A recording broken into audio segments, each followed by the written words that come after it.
Halo, balik lagi di Ngopi ID. Di edisi kali ini aku akan menceritakan alur film berjudul Project Almanac. Sebuah film bergenre science fiction dengan tema time travel. Baiklah, langsung aja kita mulai.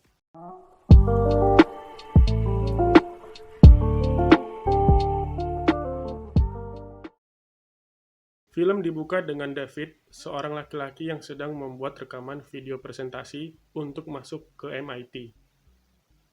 David bersama temannya, Quinn, Adam, dan adiknya Christine berada di sebuah gudang untuk membuat video yang mempertunjukkan hasil karyanya, yaitu mengendalikan drone dengan menggunakan gestur tangan.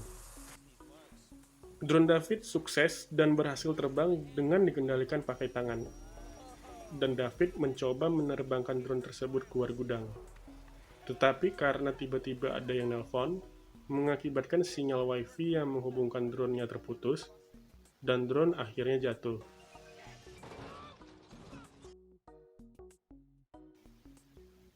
37 hari kemudian, David menerima surat dari MIT.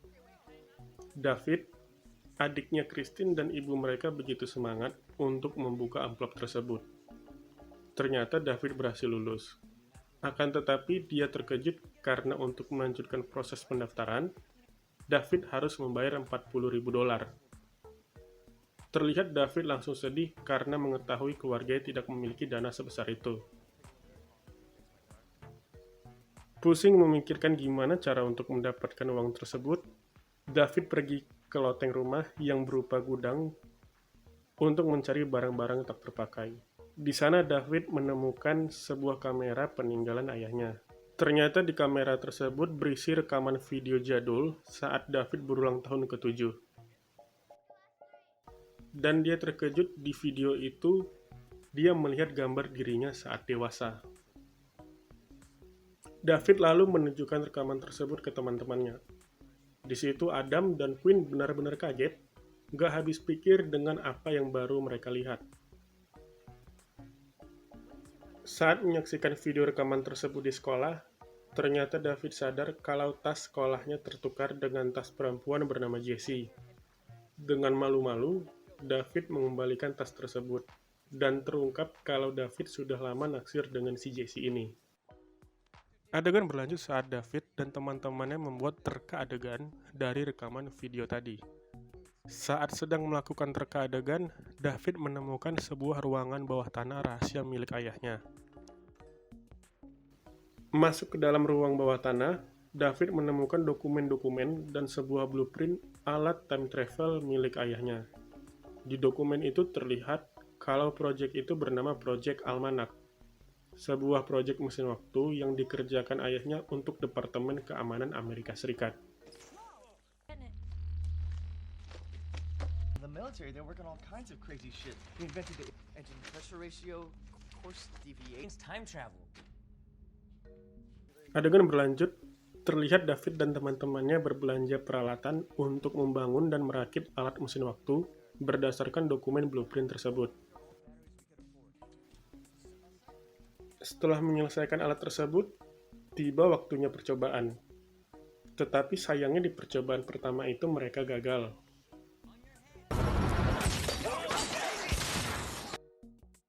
Tak putus asa, mereka mencoba membangun ulang mesin tersebut dengan menambahkan beberapa alat di dalamnya. Some kind of navigation program? What's this gonna take? Chris, it's not some high school. We have to split the power. Sayangnya, di percobaan kedua ini pun mereka gagal. Mesin tersebut kepanasan, overheat, dan meledak.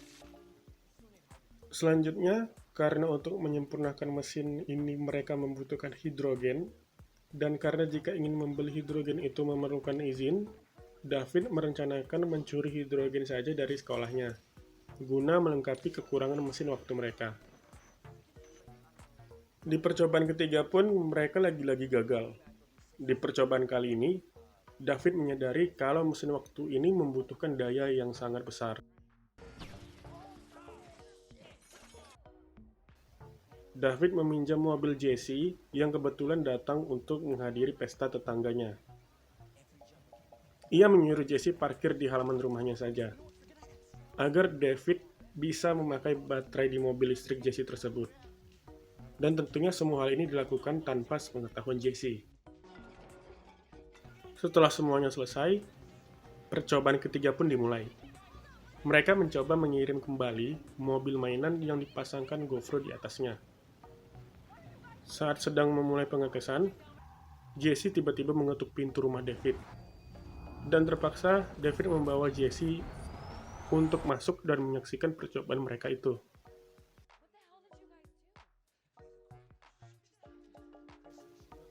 Kali ini percobaan berhasil. Mereka berhasil mengirimkan mobil mainan dan GoPro tersebut mundur ke 2 jam yang lalu.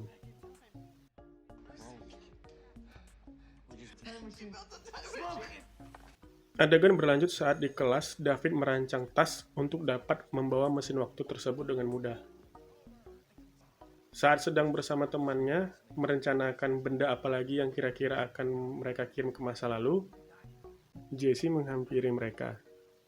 Akhirnya Jesse dijelaskan tentang proyek almanak ini. Di sini, alih-alih terus mengirim benda mati, Jesse meyakinkan mereka untuk langsung saja mengirimkan makhluk hidup ke masa lalu. Mendengar saran dari Jesse, David pun mengambil keputusan untuk sekaligus mencoba mengirim mereka berlima semua mundur ke 24 jam yang lalu. Di percobaan dengan manusia ini, mereka mencari lokasi yang kira-kira cukup aman untuk pengetesan ini. Okay. Terrified.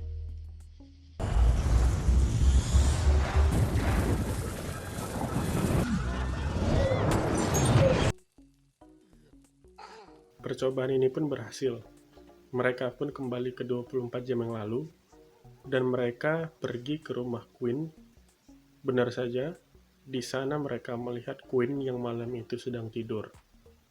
Hal ini membuat mereka senang karena percobaan time travel mereka berhasil. Saat keluar dari rumah Quinn, mereka dikejar oleh seekor anjing. Di saat itu juga, David buru-buru menekan tombol untuk kembali lagi ke masa 24 jam setelahnya. Dan ternyata, anjing tersebut juga terbawa. Sehingga anjing tersebut secara harfiah datang ke masa depan. Mereka akhirnya membuat beberapa peraturan untuk memakai mesin waktu ini. Di antaranya harus menggunakan alat itu bersama-sama. Dan mereka harus merekam semua kegiatan itu. Karena batasan mesin ini hanya bisa mundur maksimal 3 minggu ke belakang, mereka pun memutuskan menggunakan alat itu untuk memperbaiki momen-momen penting di hidup mereka masing-masing. Mereka balik ke beberapa hari yang lalu untuk menyelamatkan nilai mata pelajaran kimia milik Quinn. Awesome joke. Beryllium, boron, carbon, nitrogen, oxygen, fluorine. Di sini mereka harus beberapa kali bolak-balik ke masa lalu untuk mengulang momen ini, karena pertanyaan dari guru Quinn yang terus berubah. Pada akhirnya, Quinn bisa menyelesaikan tes tersebut. It's 14. Boom, Lou. That's just Adegan berlanjut. Kali ini giliran Christine yang ingin mengubah masa lalunya. Dia mencoba melawan perempuan yang kemarin pernah membulinya. Adegan berlanjut lagi saat mereka coba untuk memenangkan lotre. Berbekal pengetahuan di masa depan, mereka balik ke masa lalu untuk mengisi lotre tersebut. Dan benar, mereka berhasil menang. Tetapi karena Adam salah membaca tulisan yang ditulis Quinn, yang harusnya mereka menang besar sebesar 52 juta dolar, jadi hanya menang 1,8 juta dolar. Bukannya tampak senang, mereka malah terlihat kesal dengan Adam. Make yourself useful.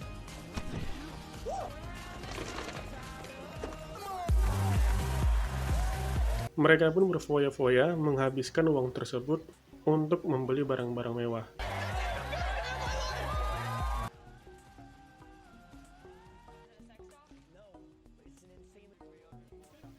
David sendiri membeli beberapa alat tambahan untuk mesin waktu, dengan tujuan agar mereka bisa mundur ke masa yang lebih jauh lagi, dengan rentang waktu hingga 10 tahun yang lalu.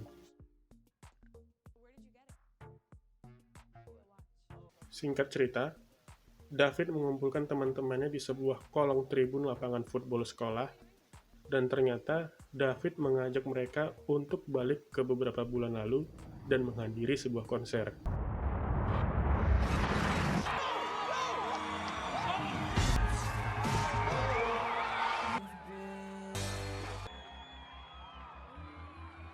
Before the world ends, I want to go skydiving. Di sana mereka menghabiskan waktu sekitar 9 jam. Tapi begitu balik ke masa sekarang, ternyata mereka hanya pergi selama 41 detik. Setelah itu, David merasa ada kejanggalan saat dia melihat kok ibunya sudah memiliki pekerjaan, padahal kan ibunya pengangguran. Dan David juga melihat Jessie nampak bersikap berbeda. Ternyata saat melihat rekaman sebelumnya, untuk mencari tahu apa yang terjadi, David mengetahui jika Jessie kecewa dengannya karena Jessie mengira David akan menyatakan cinta di konser itu. Tetapi karena pada saat itu David sedang gugup, ia mengalihkan pembicaraan sehingga membuat Jessie kecewa dan merasa cintanya bertepuk sebelah tangan.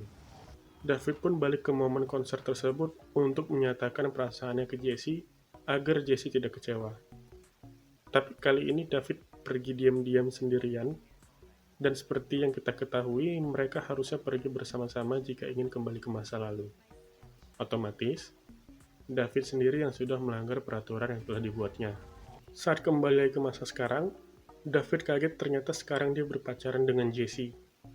Dan ya, itu semua karena dia kembali ke konser itu tadi sendirian dan menyatakan perasaan ke Jessie.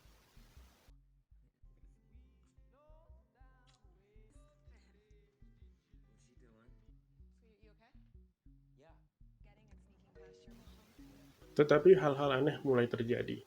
David dan teman-temannya merasa banyak hal-hal aneh yang terjadi akibat perjalanan-perjalanan waktu yang mereka lakukan, dan menyebabkan beberapa efek beruntun, di antaranya musibah-musibah dan kecelakaan yang terjadi di dunia. Quinn dan Adam memutuskan bahwa mereka seharusnya tidak menggunakan alat mesin waktu tersebut, karena alat itulah akar dari semua kejadian musibah ini. Akan tetapi, David tidak mau membatalkan semua perjalanan waktu mereka. Karena jika mereka tidak datang ke konser, otomatis hubungan pacarannya dengan Jessie tidak akan pernah terjadi. David merasa ini semua salahnya. Ia pun jujur dan menceritakan semuanya kepada Adam. Dan ia berupaya untuk menyelesaikannya sendiri, dengan cara balik lagi ke masa lalu sendirian, dan merubah beberapa hal agar semua kekacauan ini tidak terjadi. It's not your fault, it's my fault. I would never do anything to hurt you guys. Won't even remember this happened. Saat kembali lagi ke masa sekarang, hal buruk lain terjadi. Lagi-lagi David merubah masa depan karena yang dilakukannya. Kali ini, Adam terbaring koma di rumah sakit.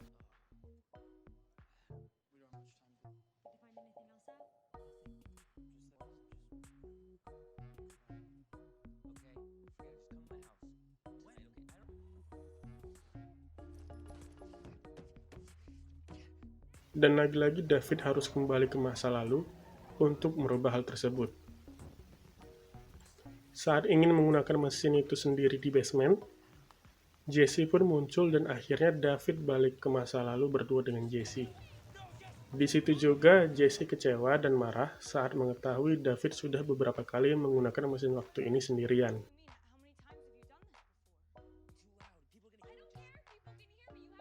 Hal lebih buruk pun terjadi. Karena Jessie tiba-tiba menghilang, akibat bertubruknya garis-garis waktu karena David yang terlalu sering pergi ke masa lalu sendirian.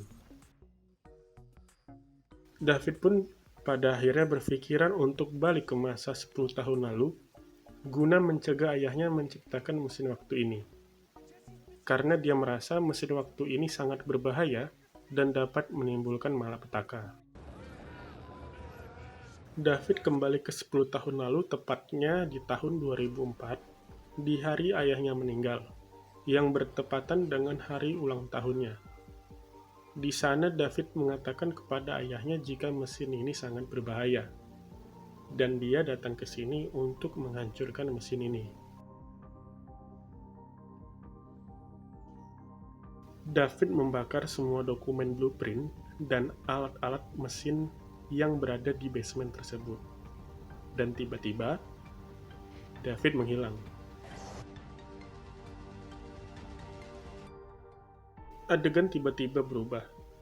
Kembali lagi ke awal film di saat David dan Christine berada di loteng rumahnya.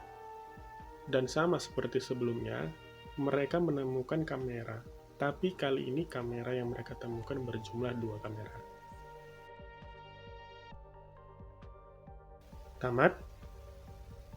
Untuk teman-teman semua, saya sarankan untuk langsung menonton filmnya. Karena alur film yang saya ceritakan ini tentunya tidak sedetail filmnya ya. Walaupun banyak terdapat paradoks yang akhirnya dapat mengakibatkan jalan film ini bakal terus berulang. Tapi film Project Almanac ini sangat seru jika ditonton langsung. Baiklah, sampai di sini edisi kita kali ini, dan sampai ketemu lagi di edisi selanjutnya.